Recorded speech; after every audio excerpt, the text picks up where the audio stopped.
What's going on? What's cracking you? Blue on BBSP. Come in with you with another video, and people must be either people have short-term memories, people are dope, or people really that biased, man. The shit I'm hearing nowadays is just very, very black, very. I'm about to say blasphemous, sounding like Stephen A. Snitch. Fuck out of here. It's very disingenuous and out here, man. Like people got so short-term memories, or they're very biased, man, through recent bias. I'm hearing that Shaquille O'Neal was never or briefly the best player in the NBA. That's got to be one of the most asinine, the most retarded statements I done heard. And I blame Stephen A. Snitch for this shit, man. The guy, I don't watch First Take no more. I don't watch none of this shit in the media no more, man, because it's bad for your brain cells, number one, and you don't learn anything, man. And then, like I told you before,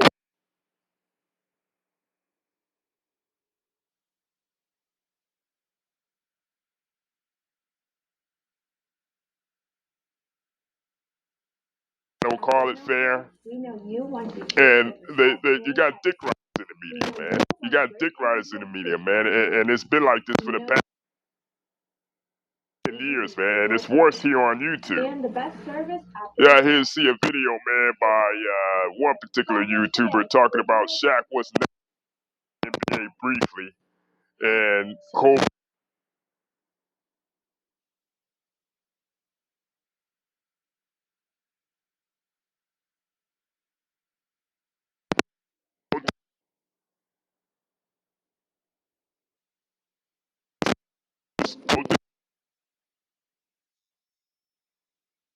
Championships without Shaq, and I very much doubt they get out the Western Conference with Shaq. I mean, without Shaq. But we talk about a guy, Shaquille O'Neal. Like the guy had super potential, man. Like he was dominant in college, man. People forget about his career at LSU. He was easily averaging around at least 19.5 points per game, around 9 rebounds and 7 blocks. I'm pretty sure that was his stat line at LSU. And he played at LSU from 1989 to, well, somebody got to look that up for him. Was he 88 or 89 when he debuted at LSU? I'm not sure, but I don't know, man. Like, I'll say 1989 to 1992. Three and a half, 4 years. 1989 to 1992, he was probably one of the most dominant players in college, and basically he was right there with Christian Laettner as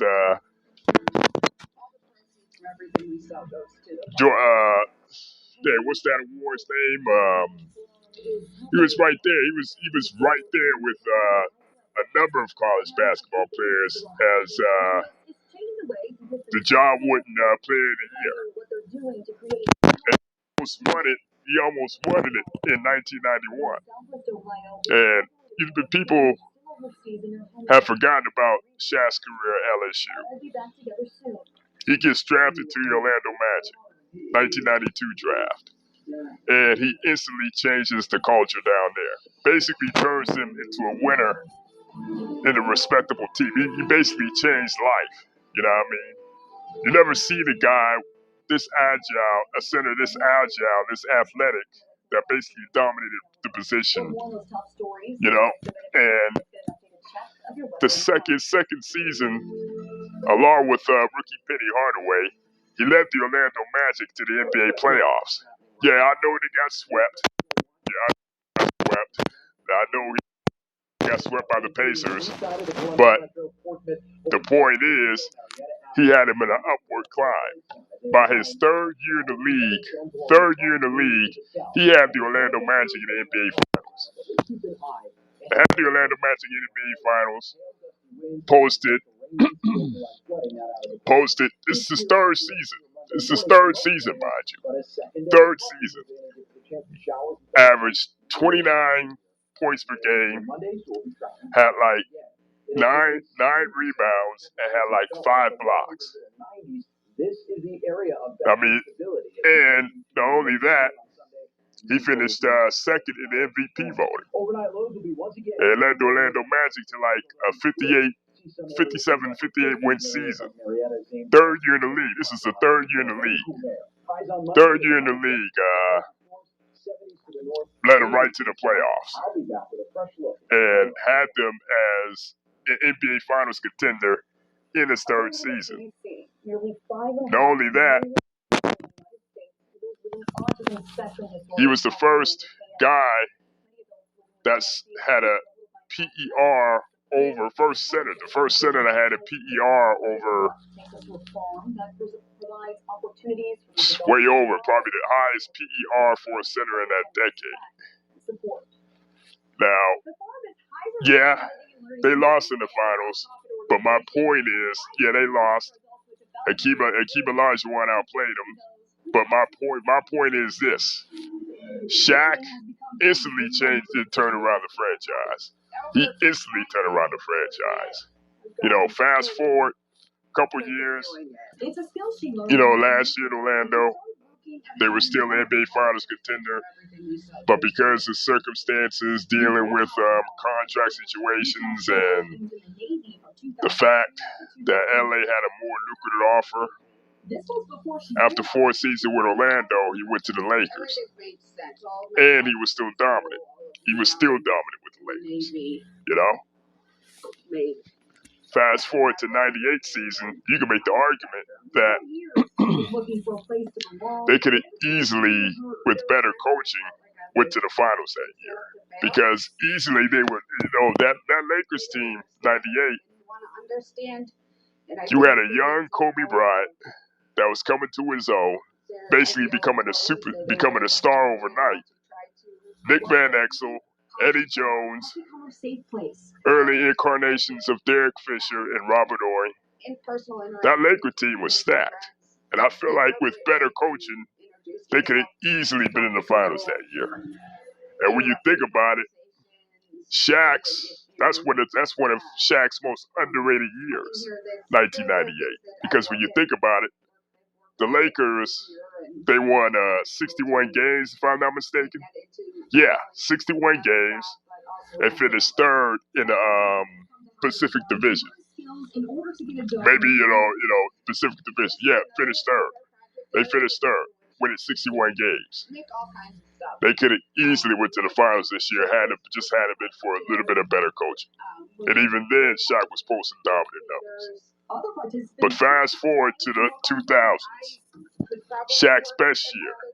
By 1999, I feel like Shaq was the best player in the NBA. Shaq would definitely have that claim by that time. Because when you look at it, Michael Jordan had just retired. They were going into a fifth season. They were going to a short season, playing 50 games. And a lot of things you had to engage. They were rushed. And, like, you had multiple players putting up X amount of numbers to the point where you didn't know by 1999. Shaq's name in that conversation. And I felt like by the end of that season, you could clearly tell he was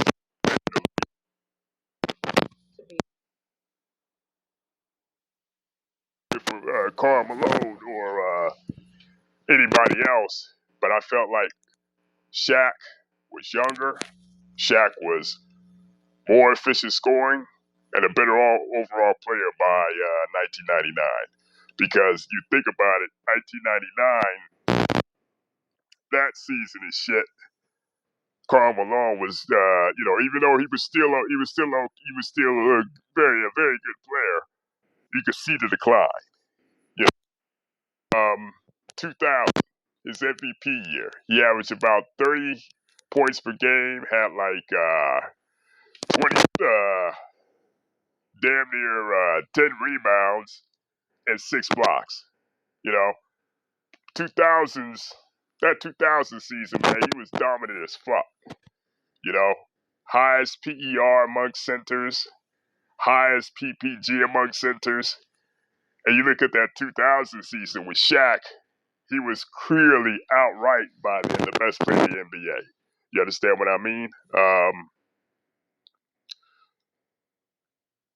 You look at his playoffs, he was even more dominant, putting up like maybe 32 points per game, 9 rebounds, 7 blocks. He was even better by that time, you know? And one of few players to win regular season MVP and finals MVP, all in the same year. One of very few people in that league company. But the thing I don't understand is this revisionist history that people thought that after 2000 Shaq just fell off the earth. Yeah, he may not have been as dominant as he was in 2000, but he still was putting up respectable numbers. He was putting up respectable numbers, and he was still dominant. He was still dominant on any given night. Any given night, he was still dominant. And what I don't understand is that people's admiration for Kobe, which I understand and I got nothing against, is it's like this revisionist history bullshit is just clouding people's minds of what actually happened. You know, Kobe by that time, I give him this. Kobe by that time was probably a top 5 player in the NBA by 2001. But Shaq was still the most dominant and still the most important player on that team. And without Shaq on that roster, they don't even get to the finals. They don't even make it out of the Western Conference. You know what I mean? Because when you think about it, Shaq was the one that was forcing double teams. Shaq was the one that teams were game planning for and shit. Without those double teams, Kobe can't do his thing. Kobe doesn't have the lanes to drive, pull up from mid-range jump shots, pull up from 3. Now we gotta be realistic here, man. Like, I'm not biased, but at the same time, I'm not going to reverse be a revisionist because I got love for a certain type of player. You understand You understand with this bullshit? See, there's some bullshit going on, and it's nothing against Kobe, but we got to stop with this revisionist history bullshit. Talking about Shaq's was just chopped liver. Now, I used to be a big Shaq fan back in the days, but now because of personal reasons, because of my beliefs, I'm not too keen on that guy nowadays. But the way people just dismiss him and shit on his legacy, in particular, a couple of YouTubers on here, namely Too Flawed for TV, I'm not even gonna give that nigga a time of day, man. I'm not even gonna give that dude a time of day because, you know, he's all over the place with his bullshit. You know, he's all over the place with his bullshit, and he changes his mind 24/7. See, this is what I'm talking about by people who like to do revisionist history, and he's one of these cats that do this shit. You know, people, because they biased and everything, you're gonna see revisionist history as opposed to actually what happened. Nobody really considered Kobe the best player in the NBA till I say about 2005, 2006, when he had that season, that unbelievable season, averaging over 35 points per game. That's when people started to consider Kobe the best player in the NBA. Yeah, Shaq, by 2003, 2004, I'll say about like 2003, really, really the best player in the NBA was Tim Duncan. You know, with the way he dominated the playoffs year in and year out, and he capped it off with the MVP and the Finals MVP. You know, he led his team in the playoffs. He led it the right way. And like I said before, the best player in the league, Shaq did start to decline by 2003, 2004, but he was still in that conversation. And like I said before, man, this revisionist history bullshit is just all over the goddamn place with this dude, man. And people, you can't really talk basketball with people, man, because they got their personal biases in the way and shit. But yeah, I feel like it's bullshit that people are all of a sudden treating Shaq like chopped liver and acting like he was never the best player in the NBA, you know? And Stephen A. Snitch, I don't know what's going on with dude, man, but this guy, he gotta be on some dope. He gotta be on some goddamn dope, low key, man, because this guy is all over the place with this bullshit. First saying Russell Westbrook wasn't a winner, then saying all this bullshit about Anthony Davis, street clothes, agreeing with Charles Barkley. Then the stuff he said in the past about LeBron and Colin Kaepernick and all that bullshit. I mean, the guy is he's becoming a joke.